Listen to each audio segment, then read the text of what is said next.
The Melancholy Death of Oyster Boy.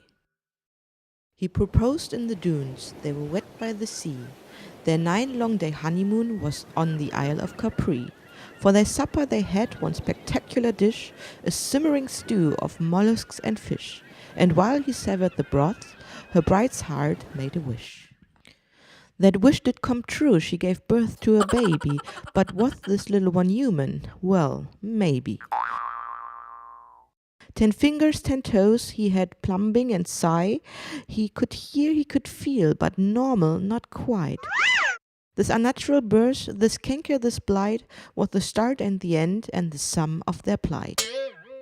She railed at the doctor. He cannot be mine. He smells of the ocean, of seaweed and brine. You should count yourself lucky, for only last week I treated a girl with 3 ears and a beak. That your son is half oyster, you cannot blame me. Have you considered by chance a small home by the sea? Not knowing what to name him, they just called him Sam, or sometimes that thing that looks like a clam.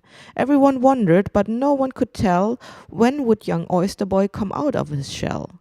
When the Toms and quadruplets espied him one day, they called him a bivalve and ran quickly away. One spring afternoon, Sam was left in the rain at the southwest corner of Seaview and Main. He watched the rain water as it swirled down the drain.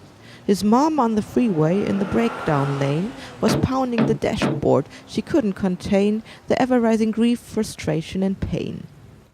Really, sweetheart, She said, I don't mean to make fun, but something smells fishy and I think it's our son. I don't like to say this, but it must be said, you're blaming our son for our problems in bed. He tried salves, he tried ointments that turned everything red. He tried potions and lotions and tinctures of lead. He ached and he itched, he twitched and he bled. The doctor diagnosed, I can't be quite sure, but the cause of the problem may also be the cure. They say oysters improve your sexual powers. Perhaps eating your son would help you do it for hours. He came on tiptoe, he came on the sly, sweat on his forehead and on his lips a lie. Son, are you happy? I don't mean to pry, but do you dream of heaven? Have you wanted to die?